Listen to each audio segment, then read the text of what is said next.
The Seahawks in the preseason with a 37-33 win over the Cleveland Browns and finish with a 2-1 record in Mike Macdonald's first preseason with the Seattle Seahawks. What a night it was. One of the most exciting preseason games I can remember in quite some time, folks. And for Seattle, they got a lot to feel good about. The offense was clicking. The defense did their part for much of the first half. And the special teams unit. Jason Myers was on it, making all the kicks. Also saw Dee Eskridge. Yes, Dee Eskridge get a kick return touchdown tonight. And I come away from this evening saying to myself, this team is the best kept secret in the National Football League.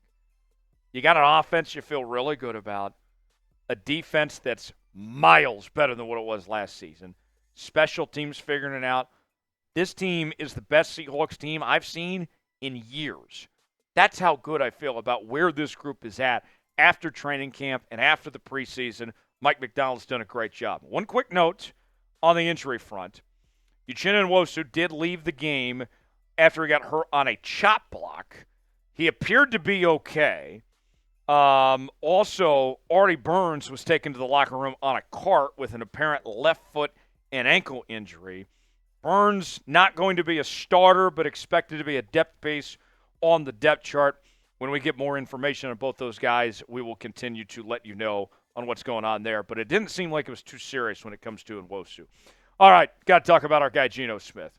Geno was throwing darts out there. This was the first time that we've seen Geno this preseason. As, you know, he was coming off that injury, didn't play in the first preseason game. Second preseason game, the Seahawks did not play their starters as they had joint practices a couple days earlier. And Geno tore it up. 4 of 5, 62 yards, touchdown pass to DK Metcalf, where DK just straight up mossed the defender. Offense was really good. And this Ryan Grubb offense, very similar to the offensive scheme that Geno Smith played in when he was at West Virginia. He feels comfortable. He feels relaxed. I think we're going to see the best version of Geno Smith that we've seen ever here in Seattle. He is due for a big year. When people write him off, he's not writing back. Geno is going to be spectacular once again. What is your one-word reaction to the Seahawks' performance against the Cleveland Browns? My one word is satisfied. I'm very satisfied with the direction this team is going right now. And I saw it again tonight. What is your one-word reaction? Weigh in. Let us know in the comments section. Folks, sub for dubs. No better way to celebrate a Seahawks win than subscribing to Seahawks Today. We are trying to get to 55,000 subscribers before the season begins. We're just over 453 away from reaching that next milestone. For daily Seattle Seahawks news and rumors, live shows twice a week here pretty soon. In addition to our watch parties, breaking news, and more, it's all in one place right here on Seattle Seahawks Today. Subscribe now, youtube.com/Seahawks TV for nonstop Seahawks coverage you won't find anywhere else. All right, now let's talk about JSN. Good night for him. 2 catches, 32 yards. My guy Colin Brown on the ones and twos, who you guys saw in the watch party, we were talking in the pregame, and with the starters playing tonight, I was more cautious. I'm like, I don't need to see too much of these guys because the real thing starts in a couple of weeks. And my guy Colin says to me, you know, I just want to see a little flash. I just want to see a little bit of JSN. And we got what we were looking for there. 2 catches, 32 yards, had the 25-yard long. JSN's going to play a significant role in this Seahawks offense. He is going to be, I think, the number 2 receiver. And they're going to use him on the outside more compared to when he was in the slot last year. JSN is going to be one of the breakout players, not just in Seattle, but really in the NFL this upcoming season. DK Metcalf had the highlight of the weekend with that 21-yard touchdown grab, and it was just a phenomenal play. DK is going to have a big year. I love the connection. He and Geno, they're on the same page.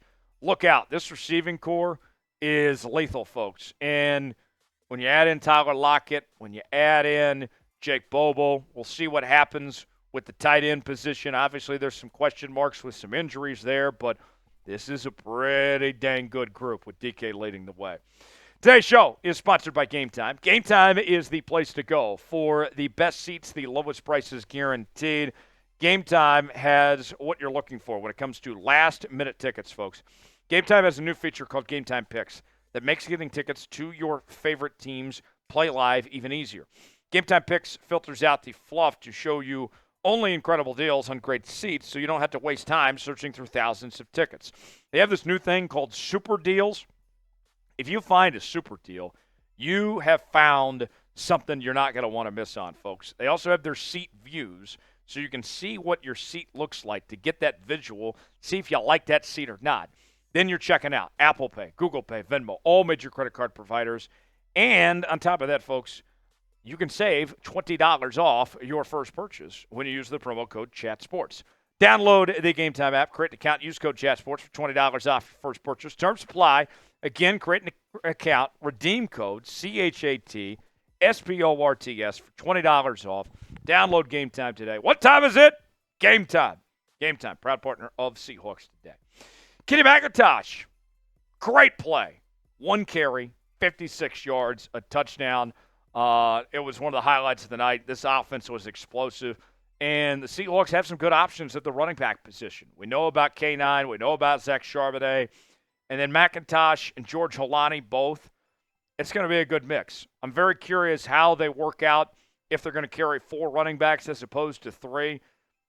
But I thought Kenny McIntosh had a very strong preseason, and he really capitalized it with what he did on Saturday night. Easop Winston Jr., the Seahawks' leading receiver this preseason. Another good outing for him.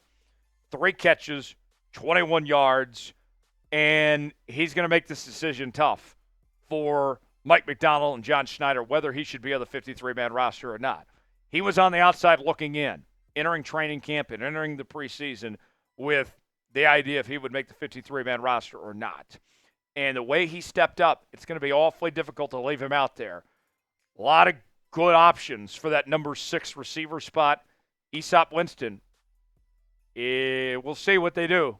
At the very least, you keep him on that practice squad. He's a guy I would keep an eye on, potentially elevate later if he does end up not making the 53-man.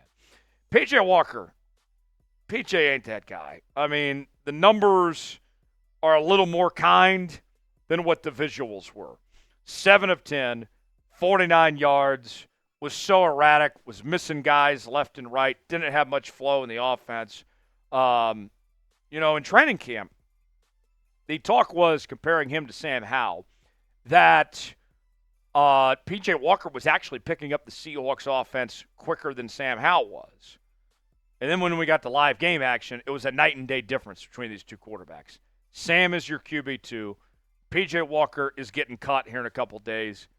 I wouldn't even keep him on the practice squad. I would go look for other options. I was that unimpressed with P.J. Walker. And it disappoints me because I loved P.J. Walker in the XFL with the Houston Renegades. He was awesome.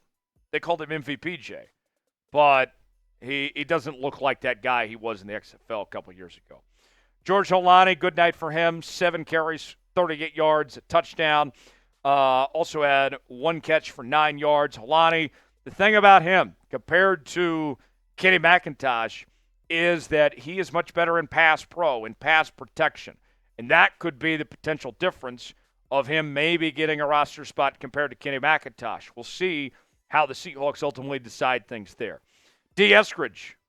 This is the game we've been waiting for from Dee Eskridge. But it may have been a little too late for Dee Eskridge. Made some plays out there. 3 catches, 19 yards. Also had a punt return touchdown. And everybody thought that it was getting called back, but the penalty was actually on the defense. He took it to the house. But here we are. What is this, year 4 now? And that's the first good night we've seen from Dee Eskridge in 4 years. I don't know. I think the Seahawks want to keep him. He's had his moments in training camp, but there's enough guys that have outperformed him to this point where he might end up getting cut. So we'll see what the Seahawks do, but it may have been a little too late. We'll see. Who was the Seahawks MVP against the Browns? Who was the man of the night? Way in the comments section. Give me a name that comes to mind that stood out to you from the performance against Cleveland here. How would you grade tonight's performance? I think it was all around everything you could have asked for. I give this, it's a win. You saw what you needed to see. It's hard not to give this an A. I know some people are going to say the defense gave up too much, but that number's a bit deceiving. There was a lot of late points in this game with 3rd and 4-teamers. I go an A. Give me your grade in the comments section. Thanks for joining us here on Seahawks Today. For continuing Seahawks coverage, subscribe now for the latest happenings on your favorite team all season long. We're just getting started here on the channel for 2024. Subscribe now, youtube.com/SeahawksTV. We'll see you next time.